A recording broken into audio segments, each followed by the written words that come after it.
शिखर पर पहुंचने का कोई आसान रास्ता नहीं होता। जब आप अपनी गाड़ी लेकर सड़क पर निकलते हैं, तो आपको ट्रैफिक जाम तो झेलना ही पड़ेगा। अगर आप स्वास्थ्य चाहते हैं, तो आपको स्वाद का लालच तो छोड़ना ही पड़ेगा। आय होगी, तो आयकर भी चुकाना ही पड़ेगा। जीवन में आप जो कुछ भी चुनते हैं, उसके साथ जुड़ी सुविधा और दुविधा, उसके फायदे और नुकसान, उसके सुख और दुख भी साथ चले आते हैं। बिना कांटों वाली गुलाब की झाड़ी ढूंढने में आप अपना समय व्यर्थ ही नष्ट करेंगे। जब आप सिक्के का एक पहलू चुनते हैं, तो उसका दूसरा पहलू भी आप स्वतः ही चुन चुके होते हैं। एक कष्ट रहित, दुख रहित जीवन की इच्छा न करें। महात्माओं को भी कष्ट और दुख से रहित सौभाग्यशाली जीवन प्राप्त नहीं हुआ। ऐसा कोई जीवन होता ही नहीं है। इच्छाएं जितनी बड़ी होंगी, समस्याएं उनसे भी बड़ी होंगी। जब आप चहलकदमी करना चाहते हैं, तो शायद ही कोई समस्या हो। लेकिन जब आप मैराथन में दौड़ना चाहते हैं, तो स्पष्ट है कि आपके सामने ऐसे कई मुद्दे आ खड़े होंगे जिनसे आपको निपटना पड़ेगा। जब आप केवल अपना वजूद बनाए रखना चाहते हैं, तो आपके सामने कुछ छोटे मोटे मुद्दे ही आएंगे। लेकिन जब आप अपनी भीतरी शक्ति के उच्च स्तर पर जीना चाहते हैं, तब आपको बड़े बड़े मुद्दों से दो चार होना पड़ेगा। किसी छड़ी का एक सिरा उठा लेने से उसका दूसरा सिरा भी आप उठा चुके होते हैं। यदि आप तराशे जाने के लिए तैयार हैं, तभी आप पूजनीय मूर्ति बन सकते हैं।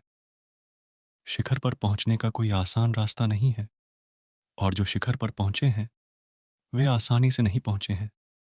आखिर इतिहास पढ़ने वालों और इतिहास रचने वालों में फर्क तो होता ही है।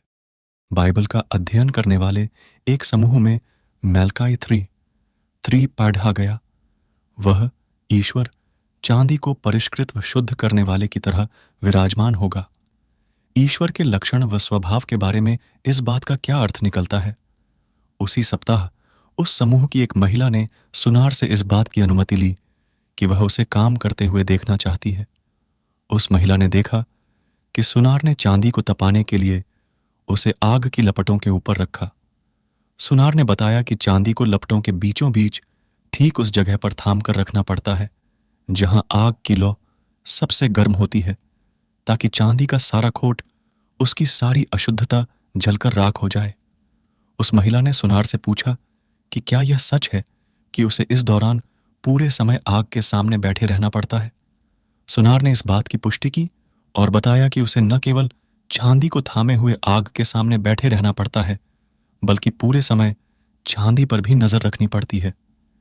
यदि चांदी ज्यादा समय तक आग की लपटों के बीच रही तो नष्ट हो जाएगी। तब उस महिला ने पूछा, आपको कैसे पता चलता है कि चांदी पूरी तरह से शुद्ध व परिष्कृत हो गई है? वह मुस्कुराया और जवाब में बोला, ओह, यह तो बड़ा आसान है जब उसमें मेरी झलक दिखने लगे। आप यदि जीवन की गर्माहट महसूस कर रहे हैं, तो याद रखें कि ईश्वर आप पर नजर रखे हुए है, और वह तब तक आप पर नजर रखेगा जब तक कि वह आप में अपनी खुद की छवि नहीं देख लेता। हर व्यक्ति के भीतर एक पैगंबर रहता है सोया हुआ। ईश्वर इंसान बना है ताकि इंसान फिर से ईश्वर बन सके।